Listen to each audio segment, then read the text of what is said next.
बिस्मिल्लाहिर्रहमानिर्रहीम। तमाम देखने और सुनने वालों को हमारी तरफ से अस्सलामु अलैकुम। आप देख रहे हैं मेरा यूट्यूब चैनल और मैं हूं साजिद हुसैन।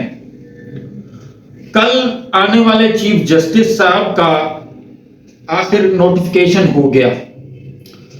3 महीने बाद होना था, 3 महीने पहले हो गया। 17 तारीख यानी कि 9वें महीने की 17 तारीख सितंबर 17 को बंदियाल साहब का आखिरी दिन है और 18 से काजी साहब नए इस मुल्क के चीफ जस्टिस होंगे। मैंने पहले कई व्लॉग्स के अंदर अदालती मामलात के ऊपर बात की। इस व्लॉग के अंदर मैं बात करूंगा कि मौजूदा चीफ जस्टिस साहब के जितने भी फैसले हैं उन्होंने मुल्क पर क्या इंपैक्ट डाला। आप वैसे तो इनका दिन जो है वो काफी देर पहले से स्टार्ट हो जाता है, मतलब है इनका दौरानिया। लेकिन हम शुरू कर लेते हैं कि जब से ये रजीम चेंज ऑपरेशन हुआ उससे शुरू कर लेते हैं। जब खरीदो फरोख्त जारी थी, इमरान खान साहब के खिलाफ साजिश चल रही थी, तो इन्होंने इमरान खान साहब और उनके साथियों ने एक पटिशन दायर की कि जी ये जो खरीदो फरोख्त हो रही है इसके ऊपर आप कोई आर्टिकल 62-63 के ऊपर कोई अपनी फाइंडिंग्स दे दें ताकि जो भी बंदा अपना जमीर बेचे वो डीसीट हो जाए। इस तरह का उनके मुकदमे का मफहूम था। चीफ जस्टिस साहब ने इसको टेकअप किया।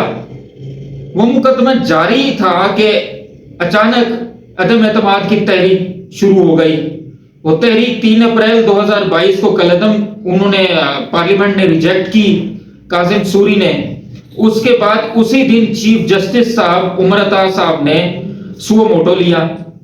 अब सुओ मोटो लेके उन्होंने सबको नोटिस जारी की और अगले दिन के लिए समाअत मुकर्रर हो गई। पीर से लेके जुमेरात तक 7 अप्रैल तक ये केस चला, जबकि जो पीटीआई के वकला थे, इमरान खान के वकला, उन्होंने कहा कि जनाब एक केस आपके पास पहले दायर है, उस केस के अंदर हमने ये बात की है कि ये अपनी फाइंडिंग दें आर्टिकल 62-63 के ऊपर, तो आप इसको इस पटिशन के साथ मिला के सुन लें। लेकिन चीफ साहब ने कहा कि नहीं, हम उसको अलहदा सुनेंगे, ये अलहदा केस है। अच्छा, वो केस जारी था, लेकिन दूसरा केस जो बाद में सुना गया वही जो सुओ मोटो लिया, 4 अप्रैल की समाअत शुरू हुई और 7 अप्रैल तक जारी रही।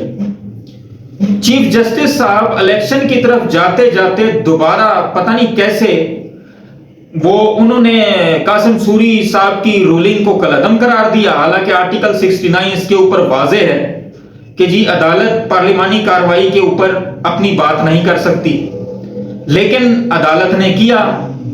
चीफ जस्टिस साहब ने कहा कि जी आप अदम एतमाद की तहरीक दोबारा करवाएगी, वोटिंग होगी, यानी इमरान खान साहब को हर हालत में घर भेजना था। चीफ जस्टिस साहब ने इसके ऊपर फाइंडिंग दी। 7 अप्रैल को फाइंडिंग दी, 9 अप्रैल की सुबह 10 बजे बल्कि 10:30 बजे उन्होंने टाइम भी दे दिया। अदम एतमाद हुआ, इमरान खान साहब को घर भेजा गया, पुराने लोग नए अंदाज में वापस आए, चोरी चकारी माफ करवाई, केसेस खत्म करवाए, वगैरह वगैरह। अब चीफ जस्टिस साहब का दूसरा फैसला जो अभी तक नहीं आया, वो नैब के कानून की तरमीम के ऊपर इमरान खान साहब ने पटिशन दी। आज तक उसका फैसला नहीं हुआ, बीच में अटका हुआ है। मरहूम अरशद शरीफ शहीद 12 जुलाई 2022 को चीफ जस्टिस साहब को खत लिखते हैं कि सरकार मेरी जान को खतरा है, और उन्होंने कुछ और सहाफियों का भी नाम लिया कि इनकी जान को भी खतरा है, हमें तहफ़्फ़ुज़ फराहम किया जाए, इसके ऊपर आप सुओ मोटो लें। चीफ जस्टिस साहब ने सुओ मोटो नहीं लिया। अरशद शरीफ साहब अपनी जान से गए, इमरान रियाज खान को दिन दहाड़े उठा लिया गया, आज तक वापस नहीं आए। और इस तरह के बाकी लोग भी हैं जिनको मारा पीटा गया और कुछ लोगों को छोड़ दिया गया, कुछ लोग अभी तक वापस नहीं आए। दूसरा फैसला चीफ जस्टिस साहब का ये इंपैक्ट डाला उन्होंने। तीसरा फैसला उन्होंने कहा कि जी 14 मई 2023 को पंजाब के अंदर इलेक्शन होंगे। जुलाई आने वाला है, अभी तक इसी बात पे कायम है कि 14 मई को इलेक्शन करवाने हैं। ये इंपैक्ट डाला इन फैसलों। अब हालत ये है कि जितनी बेतौकीरी अदालत की इन साहब के दौर में हुई है, काश ऐसा ना होता। ये बहुत अच्छे आदमी हैं, दीनी आदमी हैं, अल्लाह ताला का नाम लेने वाले आदमी हैं, और जहां पे इनको अपनी अना का मामला नजर आया वहां पे इन्होंने सुओ मोटो नोटिस लिया और मामला रिटर्न करवा दिया।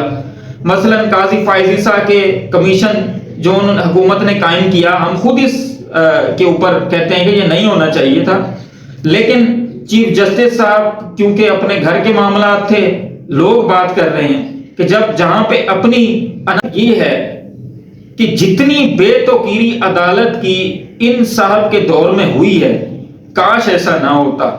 ये बहुत अच्छे आदमी हैं, दीनी आदमी हैं, अल्लाह ताला का नाम लेने वाले आदमी हैं, और जहां पे इनको अपनी अना का मामला नजर आया वहां पे इन्होंने सुओ मोटो नोटिस लिया और मामला रिटर्न करवा दिया।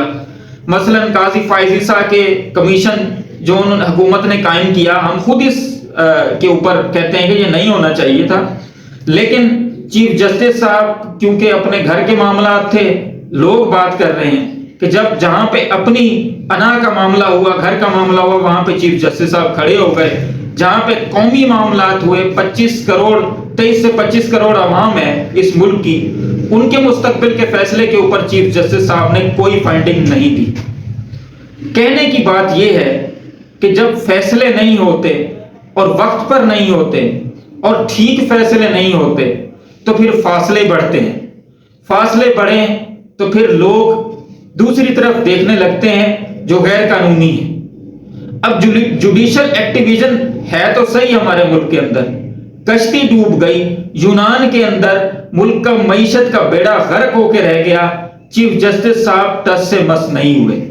3 महीने बाद जनाब चले जाएंगे, फिर गुमनाम हो जाएंगे।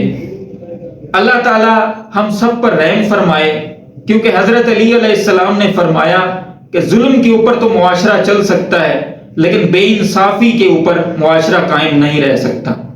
अल्लाह ताला हम सब पर रहम फरमाए। अल्लाह ताला आप सबको आसानियां दे और आसानियां तकसीम करने की भी तौफीक दे।